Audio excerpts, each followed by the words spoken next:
고전 시각 공부 43 두보의 강촌입니다. 강촌은 제목 그대로 강가마을 이렇게 되겠죠.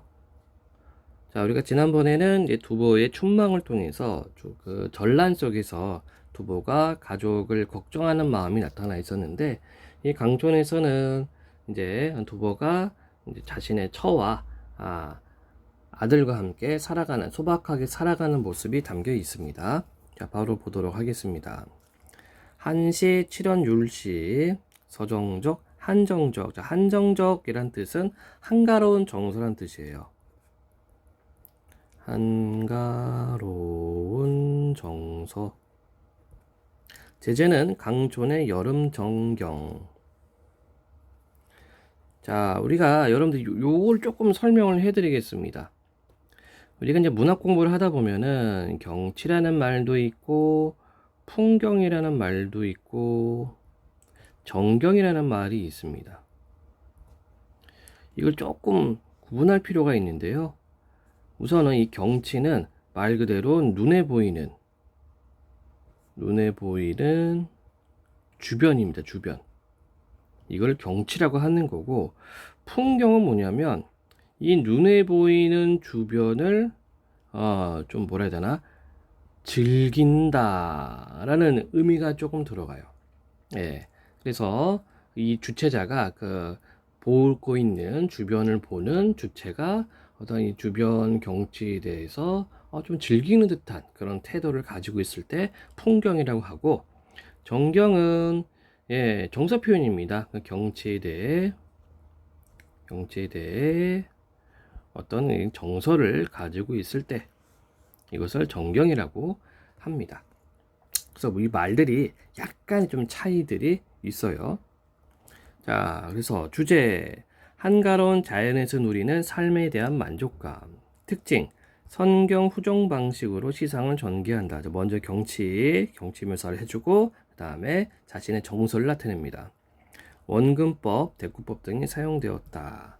자, 아래 이해와 감상을 좀 보도록 하겠습니다. 작가가 성도 인근에 정착하여 살던 시절에 지은 작품이다. 이 무렵 두보는 여러 사람들의 도움으로 가족과 함께 안정적인 삶을 살며 그의 인생에서는 드물게 안락한 생활을 누렸다. 주로 전란으로 인한 아픔과 고향에 대한 그리움이 묻어났던 일반적인 그의 시 세계와는 다른 한가롭고 평화로운 정서가 지배적인 이 작품은 그가 이러한 삶을 얼마나 간절히 원했는지 알려준다. 수련과 함년에는 여름날 강촌의 한가롭고 정겨운 풍경이 한 폭의 수채화처럼 그려져 있다. 맑은 강이 마을을 안아 흐르고 제비와 갈매기가 한가로이 날아다니는 전경은 평화로움 그 자체다. 경년에는 한가로운 자연의 모습과 어울리는 집 안의 한가로운 전경이 묘사되어 있다. 아내는 종이에다 장기판을 그리며 아들은 고기 잡을 낚시를 만들고 있다.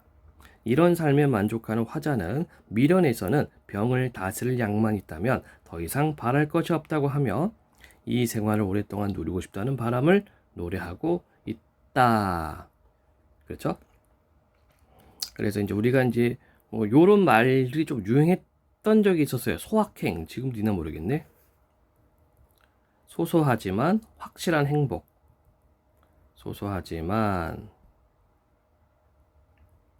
확실한 행복입니다. 바로 이 작품을 소확행으로 볼 수가 있을 것 같아요. 자, 그럼 내용 보도록 하겠습니다. 우리가 볼 거는 한자는 아니고요. 언문으로 풀이되어 있는 부분을 봅니다. 자, 맑은 가람 한 곱에 마자를 안아 흐르다니. 맑은 강의, 이때 시옷은 관현격조사 의하고 똑같습니다. 맑은 강의 한 굽이 마을을 안아 흐르나니. 안고 안아서 흐르니. 자, 시각적이죠? 시각적 묘사. 그 다음에 맑은 강이 말을 안 하여. 여기는 뭐 의인 또는 환류법 들어갔다고 보셔도 됩니다. 의인 또는 환류. 무생물을 살아있는 것처럼 표현했고요. 또는 뭐 사람처럼 표현했습니다. 마을을 안고 있다. 이렇게 묘사를 했어요. 자, 맑은 강의 한 굽이 마을을 안아 흐르니 긴 여름의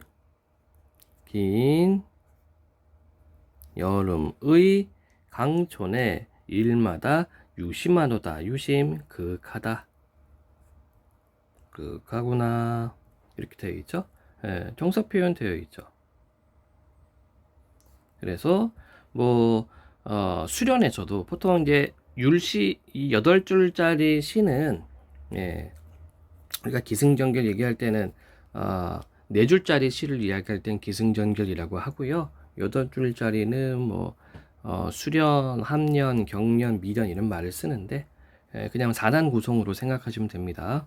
어쨌든 첫 번째에서도 보면은 이제 선경 후종을 보여주고 있죠. 먼저 그 마을의 전체적인 모습을 시각적으로 묘사를 하고 풍경에 대해서 묘사하고 그 다음에 자신의 정서를 표현하고 있습니다. 맑은 강 한 굽이 마을을 안아 흐르니 긴 여름의 강촌에 일마다 그윽하구나. 절로 가며 절로 오는 이는 집 위의 제비요. 집 위의 제비요. 서로 친하며 서로 가깝나닌 물의 가운데 갈매기로다. 서로 친하며 서로 가까운 이는 물의 가운데 갈매기로다. 마찬가지 선경이 되겠죠. 먼저 경치에 대해서 본 겁니다. 그래서 집 위에 제비다. 이게 원근이 되는 거고요. 원근이 아니라 근경이 되는 거고, 가까운 경치를 풍경 묘사했고요. 그 다음에 서로 친하며 서로 가까운 이는 물 가운데 갈매기로다. 좀 집에서 좀 떨어져 있는, 그렇죠? 원경이 되는 거죠. 그래서 근경과 원경을 묘사를 합니다. 원근법이 있다는 얘기입니다. 다음, 늙은 겨집은 조회를 그려 장기판을 맹그러늘. 늙은 계집은 자기 아내가 되겠죠. 원래 이 계집이라는 말이 여성을 비하하는 말이 아니라 그 집 아이란 뜻이야. 그 집 아이. 과거의 여성들은 집안에서 일을 했기 때문에 그 집 아이라고 하면은 방금 얘기했던 여성을 의미합니다. 여기서는 자기 아내를 지칭을 하겠죠. 늙은 계집은 종이를 그려 장기판을 맹가런을 만들거늘. 자, 장기판이 없어요. 장기판이 없으니까 종이에다가 그려요. 가난이죠. 근데 가난하지만 이게 가난하다고 해서 뭐 구차하거나 뭐 힘든 삶이 아닙니다. 소박하죠. 늙은 계집은 종이를 그려 장기판을 만들거늘 젊은 아들은 바나를 두드려 고기 낚을 낙살 만근하다. 다시 보면 젊은 아들은 바늘을 두드려 고기 낚을 낙살 낚싯대를 만든다. 이렇게 해놨어요. 그래서 이 부분에서는 자신의 아내와 그 다음에 아들, 소박한 삶의 모습이 나타나는 어떤 풍경을 묘사를 했습니다. 한 병에 얻고자 하는 바는 오직 약물이니 한 병 많은 병에. 그러니까 뭐 나이가 많으니까 아프겠죠. 여러분들 이거 알아야 돼요. 이때 당시의 평균 수명이 한 50대 중반쯤 돼요. 당나라 때. 근데 이 작품이 49세에 지은 작품이니까 오늘날 현대의 나이로 치면은 한 70대 후반, 80대 초중반, 70대 80대 뭐 이럴 겁니다. 자, 많은 병에 얻고자 하는 바는 오직 약물이니. 욕심이 없어요. 만족합니다. 다만 몸이나 조금 안 아팠으면 좋겠어요. 예. 조그만 몸이 이 밖에 다시 무속을 구하리요. 조구가 아니고 조그만 몸이 이 밖에 다시 무엇을 구하리요. 서리법 들어갔죠? 이거밖에 없다. 욕심이 없다. 그래서 안분지족의 모습을 보여주고 있습니다. 자, 전체적으로 다시 한번 내용 보도록 할게요. 맑은 강 한 굽이 마을을 안아 흐르니 긴 여름 강촌에 일마다 그윽하구나. 절로 가며 절로 오는 이는 집 위의 제비요. 서로 친하며 서로 가까운 이는 물 가운데 갈매기로다. 늙은 계집은 종이를 그려 장기판을 만들거늘 젊은 아들은 바늘을 두드려 고기 낚을 낚싯대를 만든다. 많은 병에 얻고자 하는 바는 오직 약물이니 조그만 몸이 이 밖에 다시 무엇을 구하리요. 이렇게 되어 있죠. 그래서 소소한 행복 그리고 현재 처한 삶에 대한 만족감이 드러나는 작품이 되겠습니다. 자, 설명 마치겠습니다.